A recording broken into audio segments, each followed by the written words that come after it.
Kerala Congress Jose K Mani വിഭാഗത്തെ യുഡിഎഫിലേക്ക് ക്ഷണിച്ചുള്ള വീക്ഷണം മുഖപ്രസംഗത്തെ തള്ളി നേതാക്കൾ. യുഡിഎഫ് ഇതുവരെ ചർച്ച ചെയ്യാത്ത കാര്യമാണെന്ന പ്രതിപക്ഷ നേതാവും ജോസഫ് വിഭാഗത്തിന് കൃത്യമായ നിലപാടുണ്ടെന്ന് മോൻസ് കെ ജോസഫും പ്രതികരിച്ചു. ആർക്കും അപേക്ഷ നൽകിയിട്ടില്ലെന്നും ജനിക്കാത്ത കുഞ്ഞിന്റെ ജാതകം എഴുതുന്ന രീതിയല്ലെന്നും ജോസ് കെ മാണി വിഭാഗവും തിരിച്ചടിച്ചു. യുഡിഎഫിലേക്ക് ജോസ് കെ മാണി വിഭാഗത്തെ ചോദ്യം ചെയ്തുള്ള മുഖപത്രത്തിനെതിരെ ആദ്യം രംഗത്തെത്തിയത് പ്രതിപക്ഷ നേതാവ്.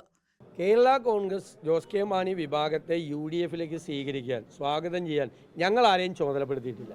അത് കോൺഗ്രസിൻ്റെയോ യുഡിഎഫിൻ്റെയോ ഔദ്യോഗികമായ ഒരാവശ്യമല്ല. ഞങ്ങൾ പാർട്ടിയും ചർച്ച ചെയ്തിട്ടില്ല. പാർട്ടി ചർച്ച ചെയ്യണം, അതിനുശേഷം യുഡിഎഫ് ചർച്ച ചെയ്യണം, എന്നിട്ടാണ് തീരുമാനം എടുക്കേണ്ടത്.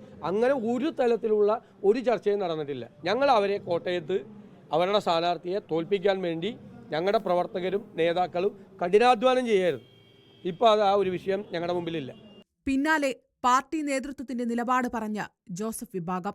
വീക്ഷണം പറഞ്ഞ അഭിപ്രായം കേരള കോൺഗ്രസിൻ്റെ അഭിപ്രായമല്ല, കേരള കോൺഗ്രസുമായിട്ട് ആലോചിച്ചിട്ട് പറഞ്ഞേക്കുന്നതല്ല. കേരള കോൺഗ്രസിൻ്റെ അഭിപ്രായം പറയേണ്ട സമയത്ത് കേരള കോൺഗ്രസ് അഭിപ്രായം പറയും. പിന്നെ കേരള കോൺഗ്രസിന് ഇക്കാര്യത്തിൽ രാഷ്ട്രീയമായ വ്യക്തമായ നിലപാട് ഞങ്ങൾക്കുണ്ട്. വീക്ഷണം പറഞ്ഞിരിക്കുന്നത് കോൺഗ്രസിൻ്റെ അഭിപ്രായമല്ല എന്ന് പ്രതിപക്ഷ നേതാവ് തന്നെ വ്യക്തമാക്കിയിട്ടുണ്ട്. യുഡിഎഫിലേക്ക് പുതിയതായി ഏതെങ്കിലും കക്ഷി വരാൻ ആഗ്രഹിക്കുന്നുണ്ടെങ്കിൽ അവരവരുടെ അഭിപ്രായം പറയട്ടെ. ജോസ് കെ മാണി വിഭാഗത്തിന് വേണ്ടി പ്രതികരിച്ചത് റോഷി അഗസ്റ്റിൻ. ഇപ്പോഴല്ല, അങ്ങനെ ഒരു സാഹചര്യം ഉള്ള സമയത്ത് വ്യക്തമായി അഭിപ്രായം പറഞ്ഞ പാർട്ടിയാണല്ലോ കേരള കോൺഗ്രസ്. ഞങ്ങളൊരു നിലപാട് നിൽക്കുന്ന രാഷ്ട്രീയ പ്രസ്ഥാനമാണ്. നിലപാടുകൾക്കാണ് പ്രസക്തി. വാർത്തകൾക്ക് കൂടുതൽ പ്രാധാന്യം നൽകിക്കൊണ്ട് സംസാരിക്കുന്നത് ഞങ്ങൾ ആഗ്രഹിക്കുന്നില്ല. പൊതുവേദി ചർച്ച ചെയ്യപ്പെടേണ്ട വിഷയങ്ങൾ പൊതുവേദിയിലും, അതോടൊപ്പം രാഷ്ട്രീയപരമായി എടുക്കുന്ന തീരുമാനം പാർട്ടിയിലും മുന്നണിയിലൊക്കെ ചർച്ച ചെയ്യപ്പെടുന്ന രാഷ്ട്രീയ നിലപാടുകളാണ് അതിന് വിശ്വസനീയമായ നിലപാടുകളാണ്. അത് പാർട്ടി ചെയർമാൻ തന്നെ അവിടെ വ്യക്തമാക്കിയിട്ടുണ്ട്. കേരള കോൺഗ്രസിനെ കുറിച്ച് ആരും വ്യാകുലപ്പെടേണ്ട. സിപിഐഎമ്മിന്റെ അരക്കില്ലത്തിൽപ്പെട്ട ജോസ് കെ മാണി വെന്തുരുകുകയാണെന്നും യുഡിഎഫിലേക്ക് മടങ്ങുന്നതാണ് ഉചിതമെന്നും ഉദ്ദേശിച്ചാണ് വീക്ഷണം മുഖപ്രസംഗം. ലോക്സഭാ സീറ്റിൽ കോട്ടയത്ത് തോമസ് ചാഴിക്കാടന്റെ പരാജയം ഉറപ്പാണ്. ഇതിനു പിന്നാലെ രാജ്യസഭാംഗത്വം കൂടി ജോസ് കെ മാണി വിഭാഗത്തിന് നഷ്ടമാകും.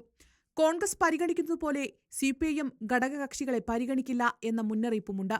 നിലവിലെ രാഷ്ട്രീയ സാഹചര്യത്തിൽ മാണി വിഭാഗത്തെ യുഡിഎഫ് സ്വാഗതം ചെയ്യാൻ ഇടയില്ല. ലോക്സഭാ സീറ്റിലെ പാർട്ടിയുടെ നേട്ടം കൂടി വിലയിരുത്തിയാകും തുടർന്നുള്ള തീരുമാനവും.